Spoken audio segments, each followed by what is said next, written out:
Imagine that you are born chained within a cell, but the chains are not on your wrists. They are in your mind. There are no bars. There are no locks. It's just you, your thoughts, and the open door. You could leave whenever you want, but you don't. Because instead of moving, you wait. Instead of deciding, you hesitate. Instead of acting, you daydream. And so the days, months, years go by, chained by your own lack of action. That's the real problem. Most people don't need to be freed. They need to be awakened. You're tired of motivating yourself for a while and going back to the same old. You know it. You know what you have to do, what you're postponing, the excuses you repeat as if they were part of your identity. And yet you're still there, waiting. You're not lacking information. You're lacking courage. You're not lacking time. You're lacking decision. And that's the fire we're going to ignite today. Stoicism is not a list of phrases to tattoo or share on social networks. Real Stoicism is trained, lived, applied in pain, in discomfort, at the exact moment when most people give up. It's a philosophy of action, responsibility, and transformation. This video is not entertainment. It's a guide to break with passivity, to stop waiting for something to change without doing anything. Because if you don't take control, time will take it for you. And if you don't decide who you want to be, you'll end up being what the world imposes on you. You're going to learn about 8 Stoic principles, 8 actions that you can apply from today. They're not abstract ideas, they're not empty promises. They're real tools designed to transform your life if you're willing to confront yourself. But remember, nothing changes if you don't change. Are you ready? Let's begin. 1. Command your body. Don't ask for permission. Imagine you have a wild horse, strong, fast, full of energy, but without a rider. It runs aimlessly, gets scared easily, stops when it wants, and steps where it shouldn't. It can take you very far or crash you into a rock. That horse is your body, and if you don't learn to ride it firmly, it will end up dominating you. This is how most people live, being dragged by their impulses. If the body is hungry, it eats anything. If it's sleepy, it oversleeps. If it feels tired, it cancels. If it's comfortable, it stays still. And do you know what the problem is? The body is not made to make decisions, it's made to obey them. But you are handing over the command. Commanding the body does not mean ignoring it. It means taking control. It means to stop asking for permission to act and start giving clear orders. Get up when the alarm rings, not when you feel like it. Train, even if you're tired. Sit down to work even if you're not in the mood. The body doesn't need motivation, it needs direction. The Stoics knew this. What hurts builds character, what discomforts forges virtue, and what is done, even if it doesn't provoke, it liberates you. Marcus Aurelius, one of the most powerful men in history, repeated to himself every morning that he was not born to lie between sheets, but to do what he should. Because he understood that the body will always prefer the easy path, and if you let yourself be carried away by that, your destiny will be exactly the same. Easy, but empty. Do you realize? Every time you decide to act despite laziness, despite fatigue, you are training something bigger than muscles. You are training your will. Because discipline is not an emotion, it's a practice. It doesn't depend on you having a good day. It depends on you having a firm decision. Commanding the body is crossing that line where most people give up. It's about stop looking for excuses and start building results. It's not about hurting yourself. It's not about living in punishment. It's about leading yourself, becoming someone who doesn't need to feel to move, but moves because they know who they want to be. Every time you postpone, you weaken yourself. Every time you obey an excuse, you reinforce an identity that leads you nowhere. But every time you act despite everything, you are carving a stronger, firmer, freer version of yourself. Because freedom is not doing what you want, when you want. Freedom is being able to do the right thing, even if you don't feel like it. The body is a tool. Use it, guide it, command it, make it understand with actions that you are in charge. Don't ask it if it wants to be uncomfortable, if it wants to get up, if it wants to move forward. Because you already know the answer. The body seeks pleasure, not purpose. And if you hand over the wheel, you'll end up stuck. So stop negotiating with your impulses. Stop waiting for the perfect moment. The moment is now, and it starts with a clear order. Get up, move, do what you said you would do. It doesn't matter if you feel like it. It matters if you are committed. 2. Make movement your sacred ritual. Think about stagnant water. At first it seems calm, but over time it rots. It loses its clarity, its strength, its purpose. Movement is what keeps water alive, and it is also what keeps your mind, your energy, your will alive. Without movement, everything corrupts, discipline withers, character rusts, the soul sleeps. Therefore, if you want to transform your life, you have to move. Not just occasionally, not only when you're motivated, every day. Because the body was made to act, not to be trapped in a chair, waiting for inspiration. And Stoicism makes it clear, there is no virtue without action. There is no clarity without effort. There is no transformation without constant movement. The mistake many make is to believe that they first have to feel good to act, that the right emotion, the ideal motivation, the now I can, has to appear first. But it doesn't come. Or if it does, it goes quickly. And while you wait for your internal state to change, you lose days, months, years. Movement does not depend on how you feel. Movement is a choice you make above your emotions. Make movement a ritual, a commitment to yourself. It doesn't matter if it's training, walking, cleaning your space, sticking to a routine. The important thing is that your body understands that it is not in charge, that there is a will above that orders and directs. Because every time you choose to move when you don't want to, you are building a new identity, stronger, firmer, more unstoppable. Seneca said that action cures despair, that when the mind sinks into doubt, into anxiety, into laziness, movement awakens it.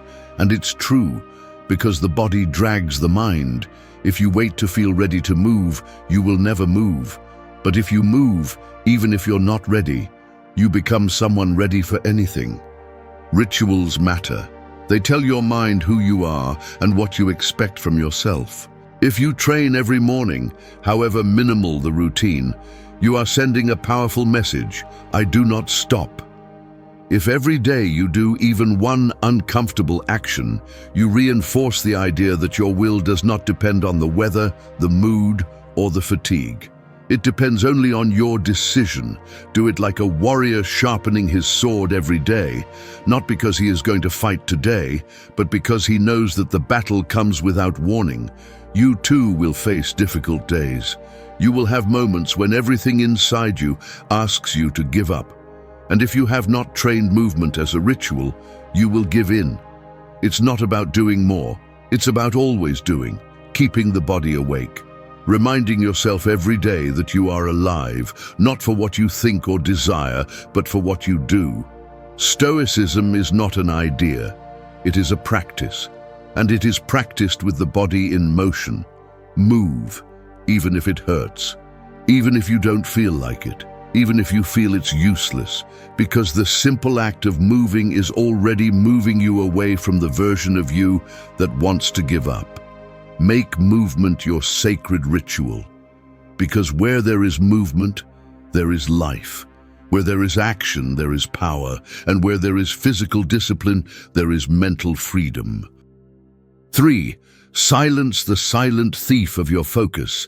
Imagine you're building a temple, stone by stone, day after day, but every time you get distracted, an invisible someone comes in and steals part of what you've already built. They make no noise, they break nothing, they just take what's yours and disappear. At the end of the day, you realize you've been busy, but you haven't made progress. You were awake, but not present. You were moving, but not in a direction. That thief is called distraction, and it steals from you without you noticing. We live surrounded by noise, notifications, networks, messages, non-stop thoughts. Everything seems urgent, everything demands attention, everything interrupts. But the more things you attend to at the same time, the less real attention you give to what matters. And without focus, there is no progress.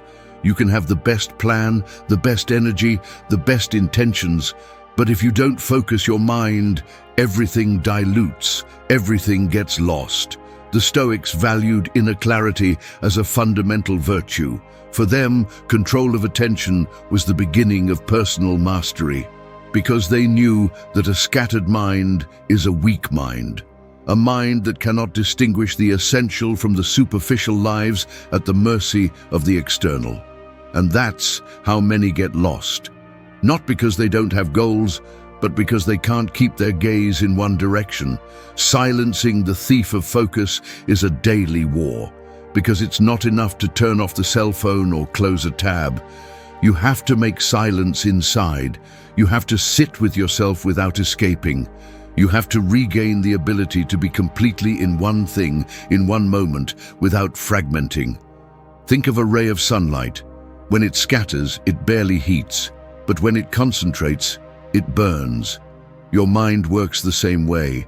If you train it to be on what matters, it becomes an unstoppable force. But if you let it jump from stimulus to stimulus, it becomes weak, anxious, and empty. Focus doesn't just appear, it's built. And to build it, you need to eliminate the excess. You can't focus if you're surrounded by useless stimuli. You can't focus if you check your phone every 5 minutes. You can't focus if you live reacting. You need spaces of silence, clear schedules, firm priorities, and above all, the courage not to be distracted by what only entertains but does not transform. Make focus a practice. Decide every day what you're going to do and what you're going to ignore.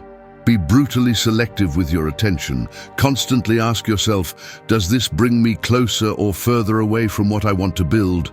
And if it doesn't add, eliminate it. Because your time is limited, and every interruption has a cost that you rarely see, but always pay. The thief of focus doesn't come disguised as a threat. It comes disguised as comfort, entertainment, just a moment. But that just a moment repeated 100 times is what leaves you stuck. And if you don't wake up, you're going to look back and realize that you lived distracted from your own purpose. So take control, turn off the unnecessary, close what takes away your presence. And above all, train your mind to be where your feet are, because it's not just about doing more, it's about being more. More present, more aware, more focused. 4. Honor your word, even if there are no witnesses. There is an invisible force that silently builds or destroys you. It is not seen, it is not touched, but it is present every time you make a promise. Every time you say, I'll start tomorrow, this time for sure. I'm not like that. That force is your word, and its value does not depend on whether someone hears it, but on whether you are able to fulfill it when no one is watching. Most people speak as if words were free. They promise without thinking. They affirm without real intention. They compromise their integrity on impulse or to pretend. They say they are going to change, they are going to start, that now they are serious, but they don't. And every time they don't fulfill, even if no one else notices, their mind does notice. Their soul does register it, and something inside breaks. Because when you don't keep your word, you are teaching yourself to distrust yourself. You are telling yourself without saying it that what you promise is not worth it, that your decisions are weak, that your commitment is superficial, and that accumulates.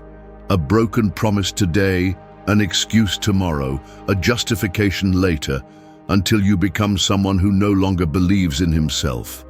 The Stoics defended consistency as a fundamental virtue. For them, True character was not measured by what you did in public, but by how you acted in solitude.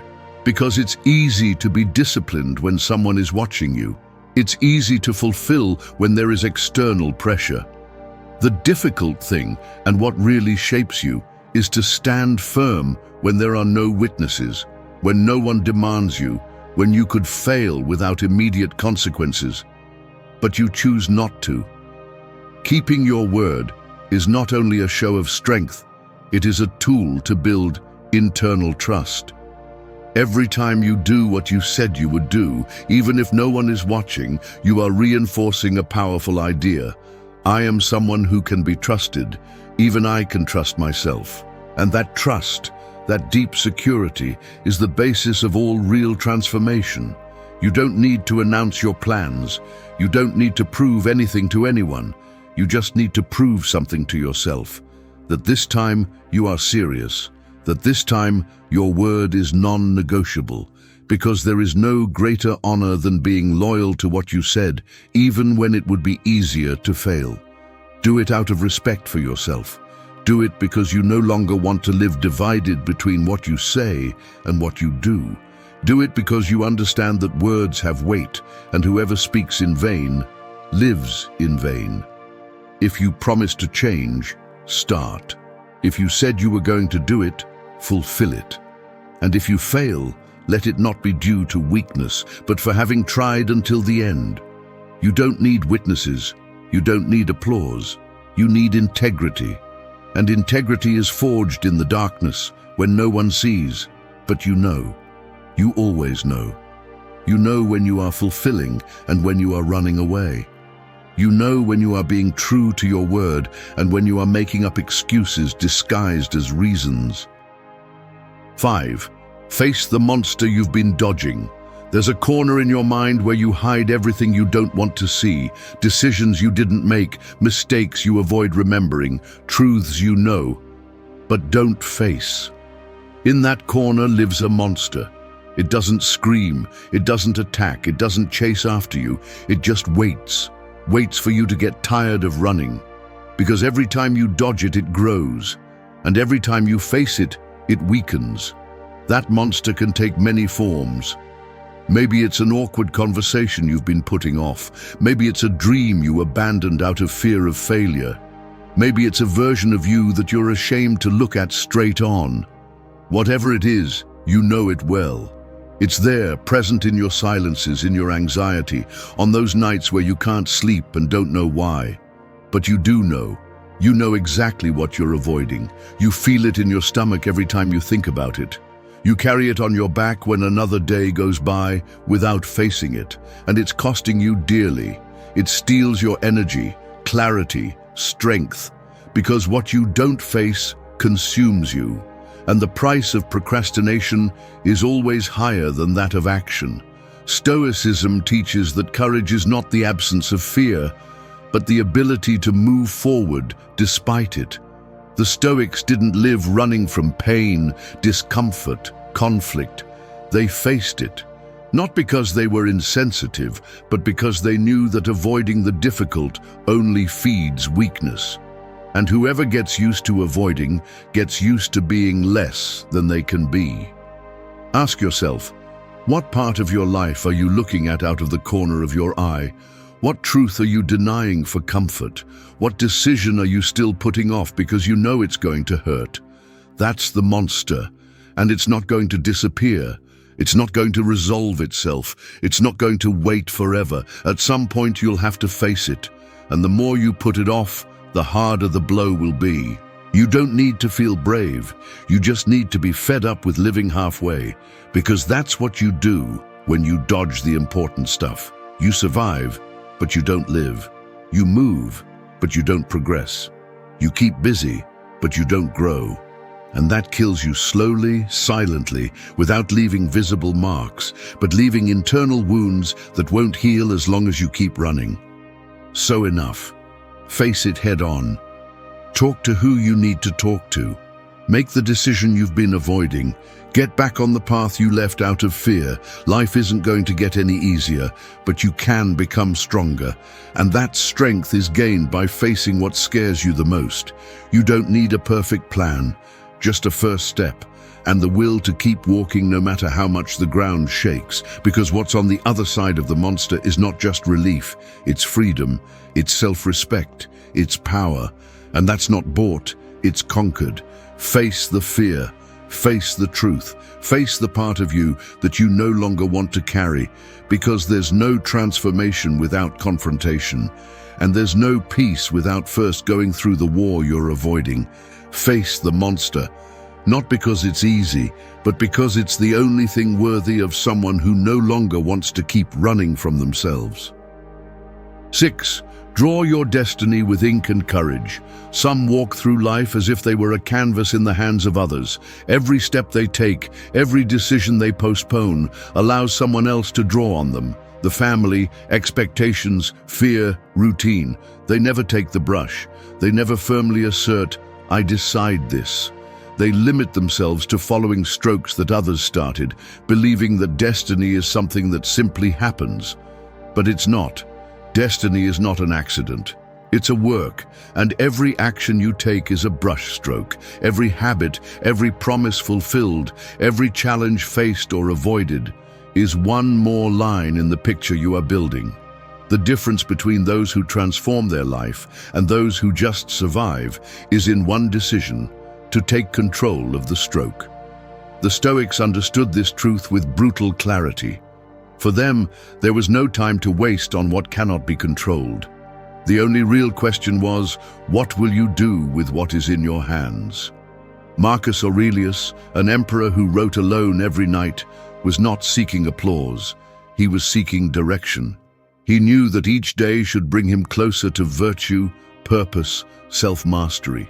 Each day was an opportunity to write his story better. But for that, you need two things: ink, which is action, and courage, which is the will to use it even if there are no guarantees. Many want to have their destiny resolved before they move. They want to know that they are not going to fail. They want the complete map before taking the first step, and so they lose years waiting. But destiny is not given, it is drawn. With real steps, with firm decisions, with mistakes that teach more than any theory.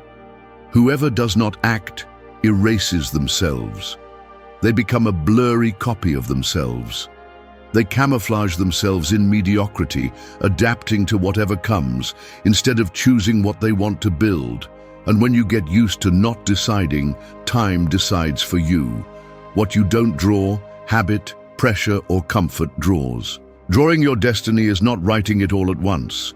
It's having clarity in the essential and moving forward every day towards that. Write with fire, not with pencil. Don't be erasing your plans to fit in or your dreams to avoid criticism. Tracing your path requires brutal honesty and real commitment. It requires you to get up even when you don't see the immediate result, to stand firm even when the environment collapses. Ask yourself an uncomfortable question. Is what you do today part of the story you want to tell tomorrow? Because if the answer is no, then you are lending your life to someone else. And if you don't take back control, you're going to get lost in the drawing of others. The ink runs out, time too.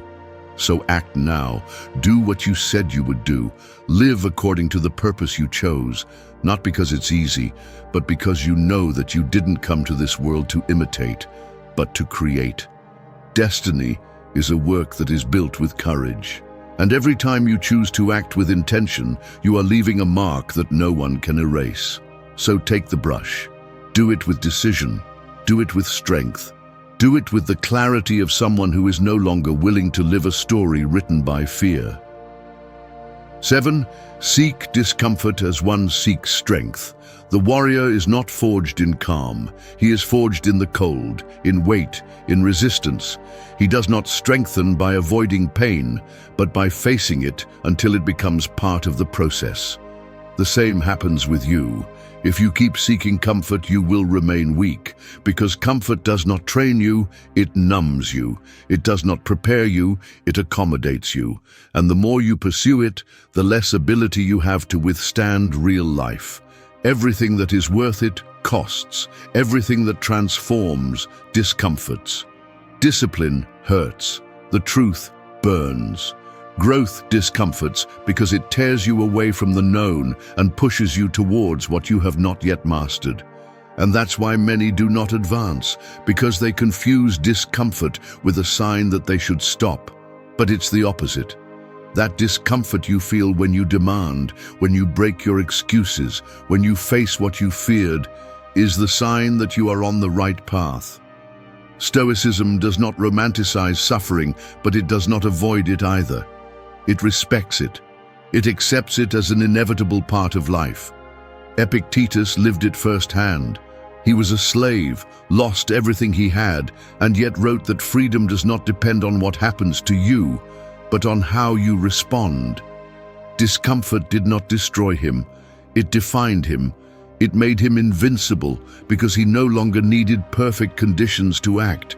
He only needed will. And you? When was the last time you did something difficult on purpose?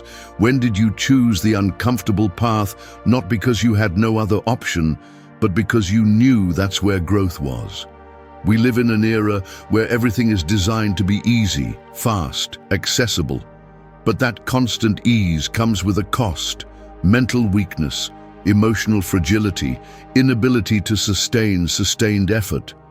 If you do not train your mind and body in discomfort, any small obstacle breaks you, any criticism hurts you, any failure stops you. But if you make discomfort your training ground, nothing easily breaks you. Because you've been there before, because you faced pain voluntarily, and that gave you power. Seek discomfort as one seeks strength. You don't need to turn your life into a punishment, but you do need to include something daily that takes you out of the easy. Wake up earlier, train harder, put the phone aside, work without distractions, say no to what you know weakens you. Small decisions that toughen you, that make you more solid, more resistant, and most importantly, learn not to run when discomfort appears without warning, because you don't always choose it.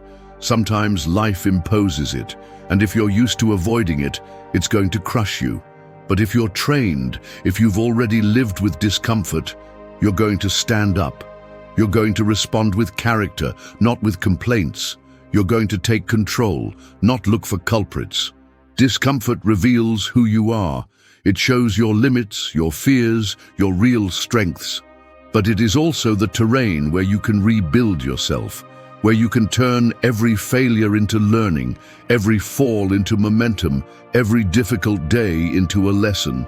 Do not seek a comfortable life. Seek a life with purpose. And if that purpose demands you to go through pain, doubt, resistance, welcome it. Because the strength you desire is not found in pleasure. It is found in what you are willing to endure. 8. Kill an excuse before it kills your dream. Excuses don't show up as monsters. They don't scream, they don't bang on the door. They crawl slowly, disguised as logic. It's not the time. I'm tired. I don't have what it takes. They dress up as justification, as sensibility, as prudence, and without you noticing, they numb you. They convince you that tomorrow will be better, and that tomorrow becomes a chain, invisible but firm. Meanwhile, your dream cools down. It gets lost. It dies. Each excuse is a slow poison. It doesn't destroy you in one day, but it does in 1,000. Because while you repeat your favorite justification, someone out there, less prepared than you, with fewer resources, with more obstacles, is already moving forward. They're already failing, learning, improving, growing, not because they don't have excuses, but because they chose not to obey them. Stoicism teaches to look at reality without embellishments, not to negotiate with what weakens, not to tolerate within oneself what sabotages the purpose. For the Stoics, what you say is worth nothing if you don't back it up with action. Epictetus said it bluntly: Don't say you're going to be wise, act like it. Today we would say the same. Don't say you're going to change. Act like someone who has already started. And that begins with killing the excuses, one by one. Each time that inner voice appears, wanting to postpone, detect the trap. Because that's what it is, a subtle trap. The problem is that often you speak to it fondly, you believe it, you repeat it as if it were absolute truth. And the more you repeat it, the more you identify with it. It becomes part of you, and one day you define yourself by your excuses instead of by your actions. The only way to break that cycle is with brutal honesty. You have to stop negotiating with what you know is holding you back. You have to recognize your excuses without disguising them as reasons. You have to tell yourself the truth, even if it hurts. It's not that I can't, it's that I don't want it enough. It's not that there's no time, it's that I prefer comfort. It's not that I don't know how, it's that I haven't wanted to start. And it's not about punishing yourself, it's about freeing yourself, because behind each excuse you kill, you regain energy, you regain clarity, you regain power. Each day you act despite the excuses, you're becoming someone more dangerous, more determined, more capable. Not because life is easier, but because you decided not to be part of the problem anymore. Excuses aren't all eliminated at once, but they are faced one at a time. When you get up without giving in to 5 more minutes, when you train even though you're tired, when you work even though you don't feel like it, when you do what you said you would do, even if it's uncomfortable, even if no one applauds you. In each of those decisions, you're killing an excuse, and each dead excuse is one more step towards your dream. Ask yourself, how many opportunities did you lose by obeying an excuse? How many projects did you not start? How many times did you stop just before achieving it? How much more are you going to allow that comfortable voice to decide for you? No more. From now on, each time an excuse appears, act. Don't debate. Don't negotiate. Don't feed it. Just do what you have to do. Because if you don't kill it, it's going to kill your progress, your vision, your dream. Kill an excuse today. And with that act, start building the version of you that doesn't need justifications to move forward. Only action, only will, only truth. Thank you for staying until the end of the video. If you watched the whole thing, comment, "I am Stoic," as our secret signal to know that you're a true student of Stoicism. Don't forget to subscribe and give the video a like if you enjoyed it. See you in the next video, and remember, keep cultivating your Stoic mind.